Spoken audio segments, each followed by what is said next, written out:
Washing and packing line questions will ask about the microbial content of wash water. Under GAAP, this water must be potable, and an auditor will want to see records showing this. The auditor may also ask you about your cleaning schedule for your packing line. So Dylan, we're in your pack house now, and I wonder if you could just talk about how things are brought in, how they're staged before you're actually processing them in the packing house, and then maybe talk about as well some of the boxing, how you're packaging the final products, things like that. Sounds good. So basically when we bring a harvest vehicle from one of the other locations or from here, we back up to this garage door, and each different type of crop has a different station that it goes through. Our bunched greens and bunched roots, we actually have these two tanks set up here on either side of the door, and in order to not need as many containers, we actually just dump all of the containers directly into the water, and then they get, and that's to cool the products down. It's not really a washing step, it's a hydro cooling step. And then they go to the next station from there, but that eliminates having to stage boxes and then put them in later. Just do it all in one step. And is this potable water that's going in? Yeah, this is potable water. This is from the well. We also use tsunami sanitizer in there. Anything that doesn't go through these, which are things like our baby greens, bulk roots, summer squash, all of our summer crops really. We just stage a pallet right here, put everything onto a pallet, and then it gets pallet jacked to the next station. And back here where these guys are working, we have our baby green station. That's one that pretty much runs all day on our harvest days. And since we do so much volume, we actually bring the baby greens in through another door. We have a different garage door from outside in our cooler. And so those we just bring directly into the cooler and just pull them out as needed, because we can't move through quite as fast as our other products.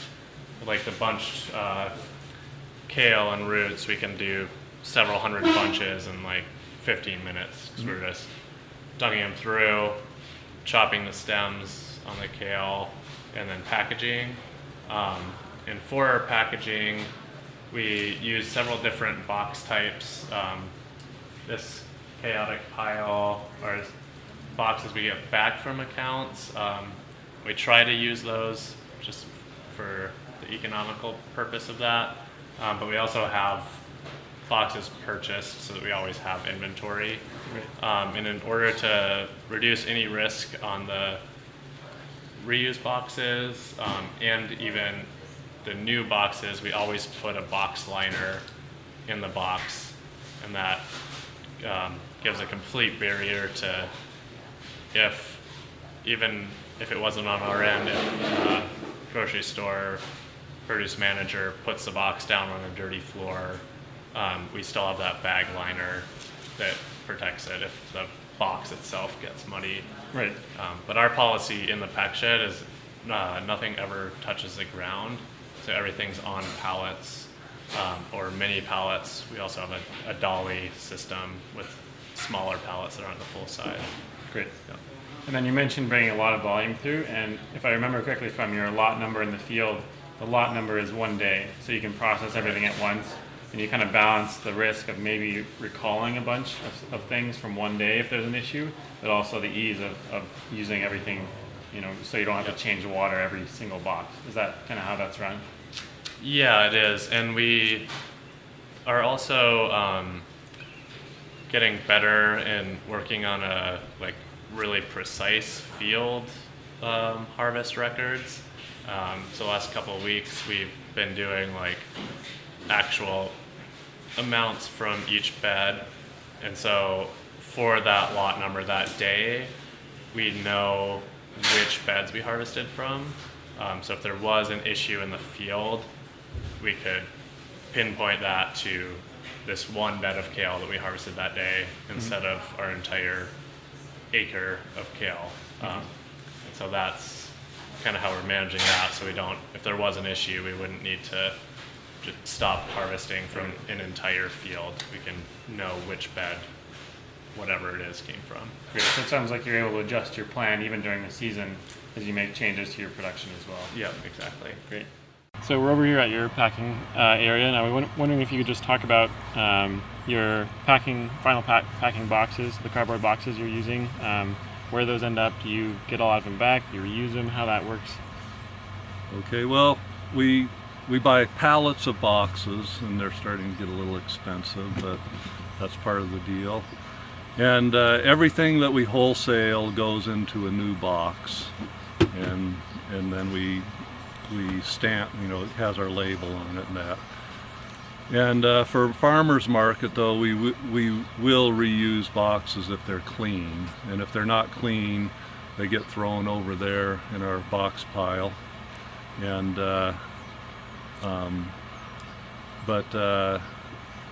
we do want everything to be in a clean box, and these guys are good at watching out for it. Yep. And what about fruit that's coming back from the farmers market, if there's any? If there's anything left over from farmers market, it is kept separate, and once we take it out and it heats up, it loses a little bit of quality. So if it's left over from farmers market, we keep it separate and usually sell it as a number 2 peach at a discount to someone who comes by here looking for cheap peaches. So it's not going to end up going to a wholesaler? No, they're never anything left over from farmers market's never wholesaled. Okay, great. Everything we wholesale is picked specifically for wholesale. Okay. And then did you, I didn't see in your plan anywhere that you mentioned using water except for the cherries. So it sounds like you're not using pretty much any post-harvest water? We don't use any post-harvest water on the peaches. The fuzz repels the water, and so to really wash a peach, you have to put it in a vat, and you have to agitate it and scrub it some way, and our peaches would not stand up to any of that. Okay. And I also feel like fruit coming off the trees is probably as safe as you're going to get, especially if you never sprayed it. Right. Sounds good. Worker health and hygiene will address things like hairnet and jewelry policies, where employees may take breaks, and hand washing policies. General housekeeping will include questions about storage for chemicals, use of food-grade lubricants, policy for produce that is dropped, and storage of final packing containers before they're used. Most of these issues will be visually observed by the auditor. Pest control is primarily a monitoring program, with records that will need to be available to the auditor. Records will show you and the auditor whether further action is needed. Traceability in the packing house consists of maintaining the lot numbers which were established in the field through the final packing and invoicing. Auditors may check to be sure produce can be traced back to the field and forward to customers. So Dylan, we were just in your cooler and I noticed 2 things that I wanted to ask you about. One is on the far wall, it looks like there were a number of boxes that were dated previous to today, and I just wanted to see and check in about your traceability system and how that is working with that. And then also there were some cherries back in the back corner, which I assume you're not growing since you didn't see any cherry trees. So I'm curious how you're bringing that in, how you're making sure that is okay to have in your cooler, or how you're keeping things separate in the cooler. Yep. Yeah, so the area you saw on the back wall is basically our cooler inventory. So we're harvesting 7 days a week. So some things will be in the cooler for 2 or 3 days before they go out, or before we receive an order for them. And so we're holding temperature there to keep product quality high and the produce as fresh as possible. And the lot number on those boxes is the lot number from the day they were harvested.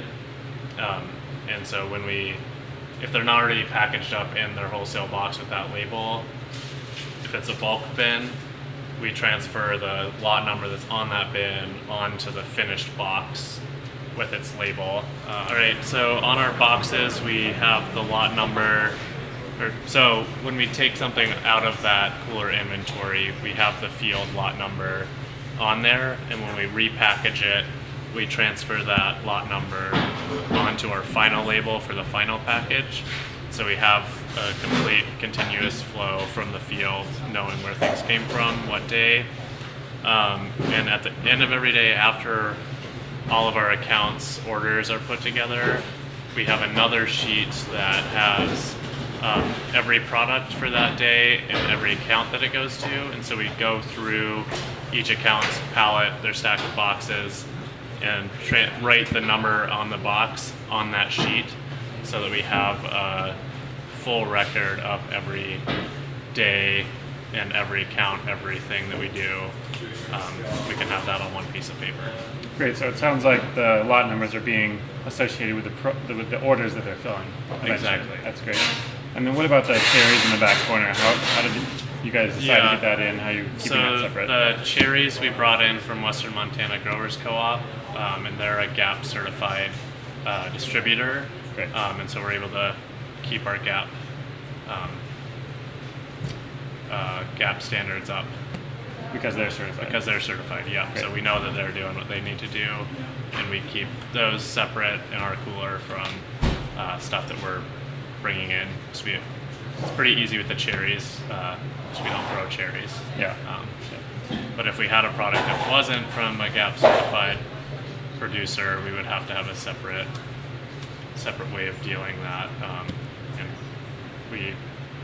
the only place that we actually buy in from are GAP certified places. So Great. Again, that simplifies it. Yeah. Great. Thanks. And then traceability, it was a little bit unclear to me how that is working with your CSA. Do you want to talk a little bit more about that? Yeah, sure. So we do week-to-week opt-in, opt-out deliveries. So Okay. we're not a season-long subscription CSA. But we also do online ordering. So we have a digital record of exactly what was sold to whom. So the items in the box that ties back to our harvest checklist, location in the field, how it was processed, and then the exact customer that bought that week. Okay. Yeah, Gotcha. yeah. So it's not necessarily all one record, but you can link them together if you need it. Gotcha. Yeah. You could figure it out. Yeah. Okay. Yeah. And is this part of that documentation system? Yeah, so right here, this is going to be our harvest checklist, and what we have is for each row is an item. So we have the item, and I'll just go with the top row. We have asparagus. We have the date it was harvested. We've got how the food contact surfaces were treated or handled. How any spray, rinse, or hydrocooling was handled, and so that would be your sanitizers if they can come into play. And then over here we have how it was stored, so which cool storage, like fridge number 1, fridge number 2, was it kept in a tub, into plastic bags, and then often things will sort of go in bulk storage, and so we have another column over here. So when it comes out of bulk storage, if it gets repacked for delivery to the customers, it might go back into another storage, so even into a different fridge or something. And so we have space for that there. And then finally we cap it off with the delivery date for that item. So that takes us from date harvested, everything that happened to it, where it was kept, until it goes out of our hands. Great. Yeah. And this is pretty easy to keep track of, just having it on this piece of paper, or? Do you know what? It's a little bit of a work in progress, and in particular because there's several different, I guess, pathways that a particular item could take in that storage, packing, restorage. And so for now, this seems to be working, but we're open to changing that. Gotcha. Yeah.